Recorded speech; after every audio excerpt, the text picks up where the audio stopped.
তো দাদা, এই যে এখানে যে পেয়ারাগুলো দেখতে পাচ্ছি এ তো অতিরিক্ত সাইজ, এই যে, তো এটা কি এরকমই হয় না এর থেকে কম হয়? এরকমই ধরনের, মানে কোনোটা একটু বেশি হয়, কোনোটা ছোট হয়, কোনোটা বড় হয়। তো মোটামুটি আপনার এই যে জায়গা থেকে পেয়ারা তোলার পরেও এখনও যা আমরা দেখতে পাচ্ছি যে সাইজ রয়েছে, কীরকম আইডিয়া হতে পারে কীরকম পেয়ারা থাকবে এখনো? মোটামুটি আমার রেডি মালই আছে প্রায় হাফ রেডি। হ্যাঁ হ্যাঁ, মানে যেটা 15-20 দিনের ভিতরে ওঠে, এখনো প্রায় 8 থেকে 10 কুইন্টাল মাল প্রায় রেডি আছে এখনো। সকালবেলা 1 কুইন্টাল নিয়ে গেছে। দেখুন বন্ধুরা, প্রত্যেকটা গাছেই কিন্তু রেডি মাল রয়েছে, এই যে দেখুন প্রত্যেকটা গাছে, এবং সাইজ কি ভয়ঙ্কর সেটা একটু দেখুন। হ্যাঁ, প্রত্যেকটা গাছেই কিন্তু রেডি মাল রয়েছে দেখুন। আর এইগুলো তো এই যে যা ওয়েট, এই যে, আর সত্যি কথা বলতে কি, পেয়ারা যে একবার খাবে সে মানে আপেল খাওয়া ভুলে যাবে। এই পেয়ারা মানে খেতে যা সুস্বাদু আপনি চিন্তা করতে পারবেন না। মানে এটা খেলে সে আপেল খাওয়া ভুলে যাবে, সে আর অন্য পেয়ারা কোনোদিনই হাত দেবে না, কোনোদিনই হাত দেবে না। এই পেয়ারা সত্যি কথা বলতে এটা একদম 100%। তো দাদা নমস্কার। নমস্কার। তো এই যে গোল্ডেন এইডের বাগানটা দেখতে পাচ্ছি, এটা সম্পূর্ণই আপনার? হ্যাঁ। এটা কত দিনের বাগান এই বাগানটা? এটা 11 মাস। 11 মাস? একই দিনে কুম কাটা, আর এটা একই দিনে এসেছে। আচ্ছা আচ্ছা, তো 11 মাসে এত হাইট আর এত বৃদ্ধি। তো এটার পরিচর্যা বিষয়ে একটু শুনবো, তার আগে একটু পেয়ারা বাগানটা একটু ঘুরে ঘুরে দেখান।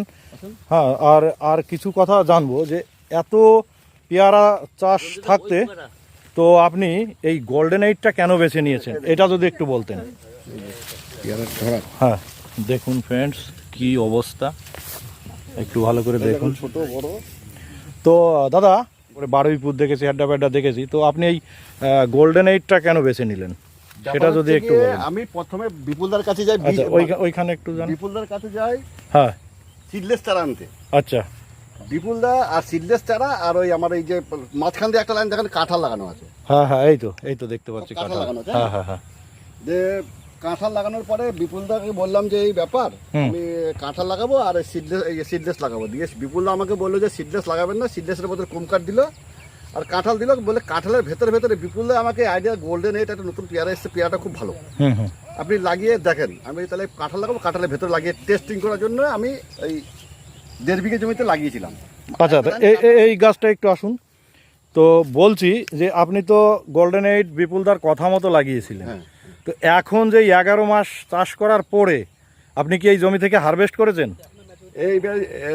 এই জমি থেকে মোটামুটি এই পর্যন্ত প্রায় 4 কুইন্টাল মাল আমার ভাঙা কমপ্লিট হয়ে গেছে। 4 কুইন্টাল ভাঙা কমপ্লিট হয়েছে? আচ্ছা, বাজার রেট কি পেয়েছিলেন?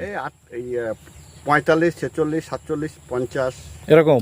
আর এখন তো সামনে পুরো ভরপুর শীত আসছে, তো এই যে ছোট ছোট যে ফুল দেখছি, 1 কুইন্টাল মাল নিয়ে গেছে 48 টাকা দাম জমি থেকে। আবার আমাকে কোনো কিছু যেতে হয় না, কোথাও যেতে হয়নি, জমি থেকে 48। জমি থেকে এসে ওই চাষি নিজে, মানে যে নেবে সে নিজে ভাঙে, কিছু করতে হয় না। আমি যেটা বলতে চাচ্ছি, আমরা অত দূর থেকে এসেছি আপনার কাছে একটা কথা জিজ্ঞাসা করার জন্য। এই চাষটা চাষিরা কি করলে কি লাভবান হবে, আপনার কি মতামত? এর বিকল্প নেই, এর বিকল্প নেই, এসব চাষের বিকল্প নেই। আমি যেটুকু বুঝতে পারছি, এ তো কেবল আমার 11 মাস, কেবল তো শুরু, কেবল শুরু হয়েছে, মানে পিকচার अभी बाकी है, अभी ट्रेलर चल रहा है।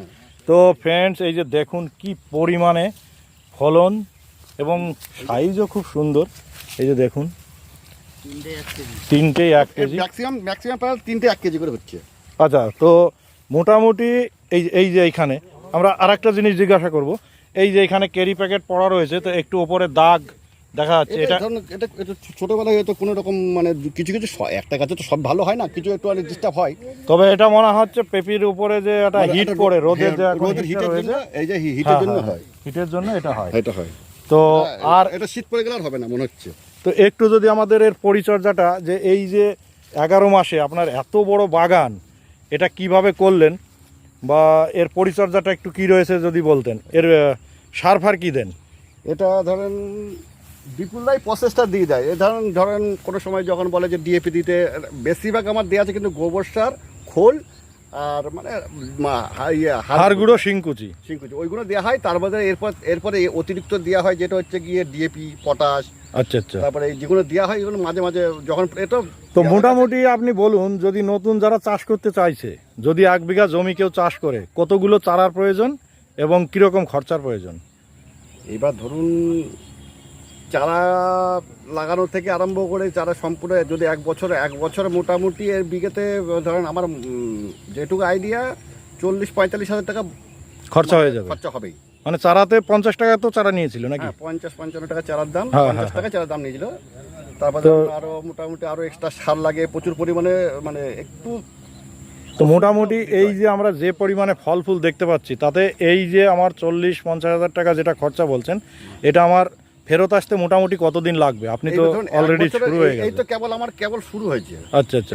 এবার আস্তে আস্তে আমার তো কন্টিনিউ, এই দেখুন, দেখছেন তো ফুল আছে, ফল আছে, এই দেখুন বড় ফল রয়েছে, পেয়ারা সব এই দেখুন, পেয়ারা সব ধরে হ্যাঁ গেছে, সেটিং হয়ে গেছে, সব ধরে গেছে, এইসব হয়ে যায়। এবার পিপি বাঁধা, গ্রাফটিং করা, সব। এই যে এখানে তো কঠিন হারে পেয়ারা ধরে রয়েছে এবং সাইজ। আচ্ছা, মোটামুটি কটায় 1 কিলো হচ্ছে দাদা আপনার? তিনটে বা চারটে? 3টে থেকে 4টে। আচ্ছা আচ্ছা, তো ঠিক আছে। আর অনেক দূর থেকে এসেছি, তো ভিডিওটা আর বাড়াবো না। ভালো থাকবেন, দেখা হবে পরবর্তী ভিডিওয়। নমস্কার।